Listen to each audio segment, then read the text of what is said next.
بسم اللہ الرحمن الرحیم۔ السلام علیکم۔ ایک دفعہ نواب اکبر خان بگٹی کا ایک دوست جو کہ خیبر پختونخوا میں رہتا تھا، وہ ان کے ڈیرے پر پہنچا۔ حال احوال اور کھانے پینے کے بعد نواب اکبر خان بگٹی نے اس سے پوچھا کہ تمہارا چہرہ آج بڑا لٹکا ہوا ہے، کیا ہوا ہے؟ تو اس نے کہا کہ وہ جو میں نے آپ کو بتایا تھا کہ میری 4 ایکڑ زمین کا ایک سرکاری افسر کے ساتھ تنازع چل رہا ہے، وہ میں کیس ہار گیا ہوں، جس کی مجھے بہت زیادہ پریشانی ہے، اور آپ جانتے ہیں کہ اس وجہ سے میرے لاکھوں روپے ڈوب گئے ہیں۔ نواب اکبر خان بگٹی نے جب اسے کافی زیادہ افسردہ دیکھا تو اسے ایک دانشمندانہ مزاج سے بھرپور واقعہ سنایا اور کہا کہ کسی ملک میں ایک شخص نے ایک کتے کو فوجیوں کے قبرستان میں دفن کر دیا۔ جب فوج کے بڑے افسر کو معلوم ہوا تو اس نے اپنی بجائے چند مقامی لوگوں سے کہا کہ تم عدالت جا کر اس سارے واقعہ سے جج کو آگاہ کرو۔ لوگوں نے عدالت جا کر اس شخص کی شکایت کی۔ اس شخص کو عدالت میں طلب کیا گیا۔ جج نے غضبناک ہو کر اس سے پوچھا، کیا تو نے ہی فوجیوں کے قبرستان میں کتے کو دفن کیا تھا؟ اس شخص نے کہا، ہاں، کتے کی وصیت میں نے ہی پوری کی ہے۔ جج نے کہا، تمہارا ستیہ ناش ہو، تم نے اتنا بڑا جرم کر دیا، تم جانتے ہو کہ تمہیں اس کی کتنی بڑی سخت سزا ملے گی؟ مجھے لگتا ہے تجھے کسی پاگل کتے نے کاٹا ہے کہ جو تو کتے کو فوجیوں کے قبرستان میں دفن کر رہا اور پھر مذاق بھی اڑا رہے ہو کہ کتے کی وصیت تھی۔ اس شخص نے کہا، حضور جلدی میں کوئی فیصلہ مت کریں، کتے نے جج کے لیے $10,000 کی بھی وصیت کی تھی۔ جج نے فوری پینترا بدلا اور بولا، اس کیس کا فیصلہ آدھے گھنٹے بعد کریں گے۔ آدھے گھنٹے بعد جج نے آ کر اپنا فیصلہ سناتے ہوئے کہا کہ اللہ اس اعلیٰ نسل کے کتے پر رحم فرمائے۔ جج کی بات سن کر لوگ حیران رہ گئے۔ جج نے کہا، تم لوگ حیران کیوں ہو رہے ہو؟ میں نے اس کتے پر کافی تحقیق کی ہے اور میں اس نتیجے پر پہنچا ہوں کہ یہ کتا اصحاب کہف کے کتے کی نسل سے تھا۔ نواب اکبر خان بگٹی نے اپنے مایوس ہوئے دوست کو ہاتھ سے پکڑ کر کہا کہ پیسہ سوچ تبدیل کر ہی دیتا ہے۔ تم ٹھہرے ایک ایماندار آدمی اور وہ سرکاری افسر، اس کا ریکارڈ میں اچھی طرح جانتا ہوں۔ میں نے تمہیں پہلے بھی کہا تھا کہ تم اس کیس پر مزید پیسہ مت لگاؤ، وکیلوں کو پیسہ مت کھلاؤ، کیونکہ میں جانتا تھا کہ اس زمین کا کیس وہ سرکاری افسر ہی جیتے گا۔ اسی طرح بلوچ قبیلے کا ایک شخص اپنی بیوی کے ساتھ شام کے وقت اپنے قبیلے جا رہا تھا تو راستے میں بنائی گئی فوجیوں کی ایک چوکی پر تعینات افسر نے اسے روکا، اس سے پہلے پتہ پوچھا، پھر موٹر سائیکل کی کاپی مانگی جو اس شخص کے پاس اس وقت نہیں تھی۔ پھر فوجیوں نے اس شخص سے لائسنس مانگا جو اس کے پاس نہیں تھا، تو چوکی کے فوجیوں نے اس کی موٹر سائیکل بند کر دی۔ اسے گرفتار کرنے لگے تو یہ شخص کہنے لگا کہ میں نواب اکبر بگٹی کے ڈیرے پر کام کرتا ہوں اور میں اپنی بیگم کے ساتھ اپنے سسرال سے واپس اپنے گھر جا رہا ہوں، لہٰذا موٹر سائیکل کی کاپی گھر پڑی ہے اور میرا لائسنس نہیں بنا ہوا، آپ مجھے جانے دیں۔ تو ایک فوجی نے غصے سے کہا کہ اس کی موٹر سائیکل بند کرو اور اسے گرفتار کرو۔ قصہ مختصر یہ کہ فوجیوں نے اس شخص کو گرفتار کر لیا اور اس کی بیوی کو وہاں سے گھر بھیج دیا گیا۔ جب یہ عورت اپنے گھر پہنچی اور آ کر اپنے سسرال والوں کو سارے واقعہ سے آگاہ کیا تو وہ سارے مل کر نواب اکبر خان بگٹی کے ڈیرے پر پہنچے، کیونکہ یہ چوکی ان کے ڈیرے سے نزدیک پڑتی تھی اور چوکی والے فوجیوں سے بات کرنا ہر کسی کے بس کی بات نہیں تھی، کیونکہ معاملہ کسی بھی وقت بڑھ سکتا تھا۔ ایک آدمی کی جذباتی گفتگو یا غلطی سے بہت ساروں کا نقصان ہو جاتا۔ جب یہ لوگ نواب اکبر خان بگٹی کے پاس پہنچے تو معلوم ہوا کہ نواب اکبر بگٹی اس وقت ڈیرے پر نہیں ہیں، وہ کسی ضروری کام سے خوزدار گئے ہوئے تھے، لیکن واپس آ رہے ہیں، ان کو مزید 2 سے 3 گھنٹے لگ سکتے ہیں۔ خیر، انہوں نے فون پر بگٹی صاحب سے رابطہ کیا اور انہیں سارے واقعہ سے آگاہ کیا۔ نواب اکبر بگٹی نے اپنے ڈیرے کے ایک شخص اکرام اللہ بلوچ سے کہا کہ تم چوکی پر جا کر اس شخص کی ضمانت دے کر اور کاپی دے کر موٹر سائیکل لے آؤ اور اسے رہا کرواؤ۔ جب اکرام اللہ بلوچ چوکی پر پہنچا تو جس افسر کے حکم پر اس بلوچ کو گرفتار کیا گیا تھا وہ چوکی پر اس وقت نہ تھا، اور دوسرے فوجیوں نے اس بلوچ کو رہا کرنے اور موٹر سائیکل کو چھوڑنے سے معذرت کر لی۔ جب اکرام اللہ بلوچ نے سارے واقعات سے نواب اکبر بگٹی کو آگاہ کیا کہ اس طرح بڑا فوجی افسر اس وقت چوکی پر موجود نہیں ہے اور باقی فوجی نہ اس کو چھوڑنے پر رضامند ہیں اور نہ موٹر سائیکل دے رہے ہیں، نواب اکبر بگٹی نے اسے کہا کہ تم چوکی پر رکو، میں 1 گھنٹے سے 1.5 گھنٹے تک تمہارے پاس پہنچ رہا ہوں۔ مقررہ وقت پر جب نواب اکبر بگٹی اپنے ڈیرے پر پہنچے تو لوگوں نے سارے واقعہ سے نواب اکبر خان بگٹی کو آگاہ کیا، تو نواب اکبر بگٹی اپنے ڈرائیور کے ہمراہ گاڑی میں سوار ہو کر چوکی کی طرف جانے لگے تو ان لوگوں نے کہا کہ ہم بھی آپ کے ساتھ جائیں گے، تو نواب صاحب نے انہیں منع کر دیا اور کہا کہ میں اکیلا جاؤں گا۔ نواب صاحب چوکی پر پہنچے اور سارے واقعہ کی چھان بین کرنے کے بعد ایک فوجی نے کہا کہ موٹر سائیکل کی کاپی اور لائسنس ہونا ہر موٹر سائیکل چلانے والے کے لیے ضروری ہے، ورنہ ہماری کوئی اس شخص سے دشمنی نہیں تھی۔ یہاں کے اکثر لوگ ایسی چیزوں کو معمولی سمجھتے ہیں، لیکن ان کے نتائج بڑے خطرناک ہو سکتے ہیں۔ ابھی یہ فوجی افسر اور نواب اکبر بگٹی باتیں کر ہی رہے تھے کہ فوجی افسر کو فون آیا اور اس فوجی افسر نے موٹر سائیکل نواب بگٹی کے حوالے کر دی۔ نواب اکبر بگٹی نے کسی قسم کا کوئی رد عمل ظاہر نہیں کیا، خاموشی سے اپنے ڈرائیور کو موٹر سائیکل پکڑائی اور اس بلوچ کو گاڑی میں بٹھا کر وہاں سے روانہ ہو گئے۔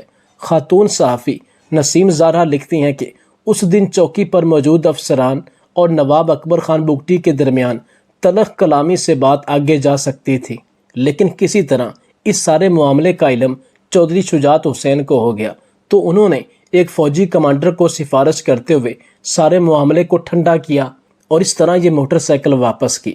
اسی طرح کا نواب اکبر خان بگٹی کا ایک اور واقعہ ہے کہ نصر اللہ خان ایک بھٹے پر منشی تھا۔ اچانک ایک دن اسے ایک بری اور تکلیف دہ خبر ملی کہ اس کی شادی شدہ بیٹی کو طلاق ہو گئی۔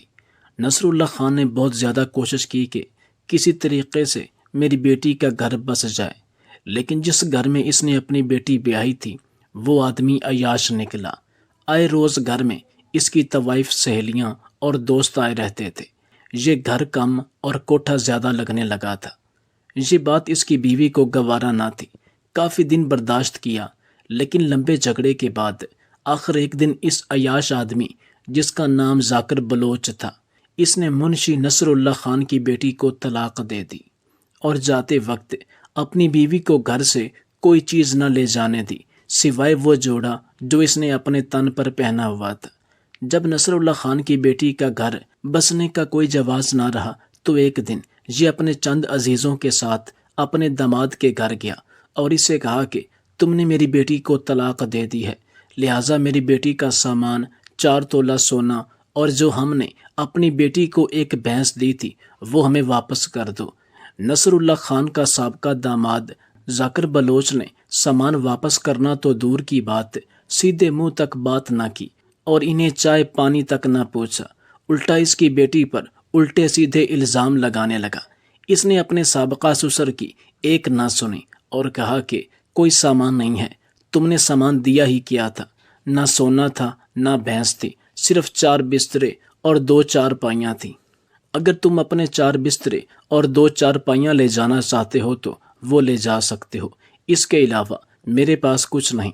نصر اللہ خان نے اس کی منت سماجت کی کہ میں غریب آدمی ہوں، میں نے اپنی بیٹی کی کہیں اور شادی کرنی ہے، لہٰذا یہی سامان میں اس کو دے دوں گا، میرے حال پر رحم کرو۔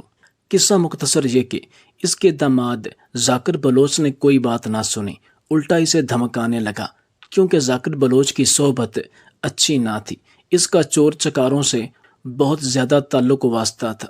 نصر اللہ خان خالی ہاتھ اپنے عزیزوں کے ساتھ واپس آ گیا، حتیٰ کہ چند عزیزوں کے کہنے پر اس نے اپنے داماد پر کیس کر دیا۔ کیس عدالت میں چلا اور پہلی ہی پیشی پر ذاکر بلوچ نے پہلے پولیس کو اور پھر بعد میں اپنی طرح کے چند عیاش غنڈوں کو اپنے سسر کے گھر بھیجا کہ تم کیس واپس لے لو ورنہ ہم تمہیں قتل کر دیں گے اور تمہاری بیٹیوں کو اغوا کر لیں گے۔ نصر اللہ خان ایک غریب آدمی تھا، اس نے اپنی اور اپنی بیٹیوں کی عافیت جانتے ہوئے کیس واپس لے لیا۔ جس بھٹے پر یہ کام کرتا تھا وہاں پر ایک ڈرائیور تھا جو بھٹے کی اینٹیں اور ریت وغیرہ لے کر آتا جاتا تھا۔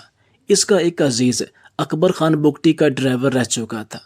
بھٹے پر کام کرنے والے اس ڈرائیور نے ایک دن جب منشی نصر اللہ خان کو بھٹے پر روتے ہوئے دیکھا تو اسے کہا کہ تم پریشان نہ ہو، تم کل میرے ساتھ چلو، انشاءاللہ تمہاری بیٹی کا سارا سامان تجھے واپس مل جائے گا۔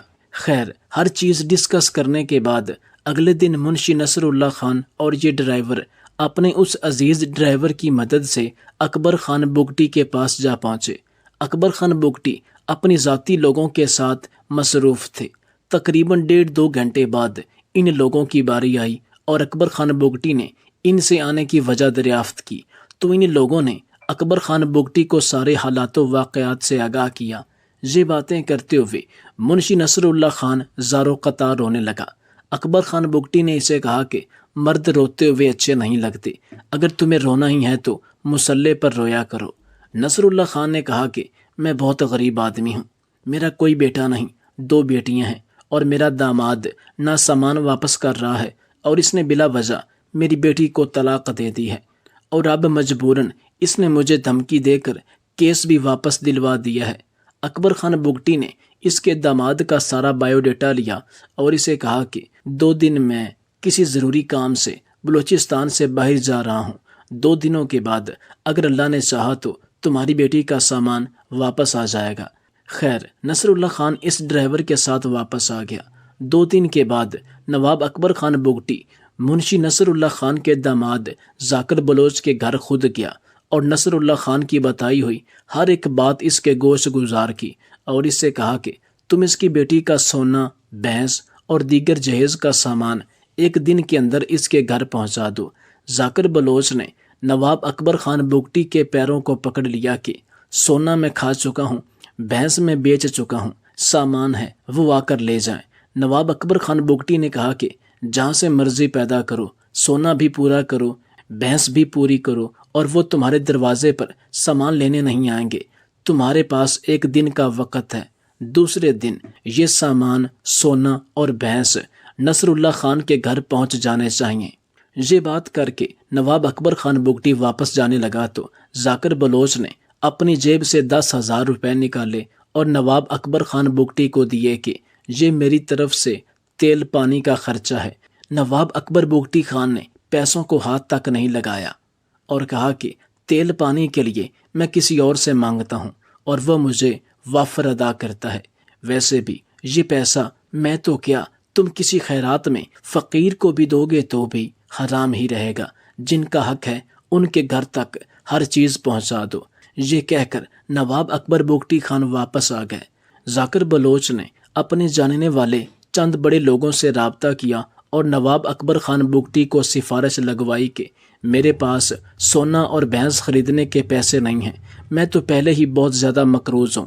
خیر، ذاکر بلوچ کے سفارشیوں کے کہنے پر نواب اکبر خان بگٹی نے اسے کہا کہ تم 6 ماہ میرے پاس کام کرو، میں تمہارا سامان، سونا، بھینس سب اپنی طرف سے نصر اللہ خان کو دے دیتا ہوں۔ قصہ مختصر یہ کہ نواب اکبر نے کسی کی سفارش قبول نہ کی، حالانکہ ذاکر بلوچ نے خضدار کے ایک بہت بڑے بلوچ کی بھی سفارش کروائی، لیکن وہ بھی بے سود رہی اور حق پر رہتے ہوئے اسے 1 دن کا ہی وقت دیا۔ جب 1 دن بعد نواب اکبر خان بگٹی کو اطلاع ملی کہ ذاکر بلوچ نے کوئی چیز بھی واپس نہیں بھیجی تو اسی دن نواب اکبر خان بگٹی ذاکر بلوچ کے گھر پہنچا۔ علاقے کے سردار کو بلوایا گیا اور اسی وقت ذاکر بلوچ کے گھر کی نیلامی کی گئی۔ حالانکہ ذاکر بلوچ نے اس وقت نواب اکبر خان بگٹی کی بہت زیادہ منت سماجت کی اور کہا کہ مجھے 1 ہفتے کا وقت دیجیے، میں کچھ نہ کچھ بندوبست کر دوں گا۔ نواب اکبر بگٹی نے کہا کہ میں نے کسی کو زبان دی ہے، لہٰذا آج کا سورج غروب ہونے سے پہلے میں یہ مسئلہ حل کر کے ہی جاؤں گا۔ اسی وقت ذاکر بلوچ کے گھر کی نیلامی ہوئی۔ گھر فروخت کرنے کے بعد نواب اکبر بگٹی نے اس رقم کو ہاتھ تک نہ لگایا، بلکہ سونے، بھینس اور تمام جہیز کے سامان کی رقم کا تخمینہ لگا کر قبیلے کے سردار کے ذمہ لگایا کہ ذاکر بلوچ کو ساتھ لے جا کر نصر اللہ خان کے گھر یہ رقم بھی پہنچائی جائے اور ذاکر بلوچ اس بزرگ سے معافی بھی مانگے جو اس نے بدتمیزی کی ہے۔ اس وقت روتے ہوئے ذاکر بلوچ نے کہا کہ آپ سونا اور بھینس کی رقم کاٹ لیجئے، جبکہ جو آپ نے جہیز کا تخمینہ لگایا ہے وہ تو سامان میرے پاس گھر پڑا ہے، وہ سامان میں انہیں واپس کر دیتا ہوں۔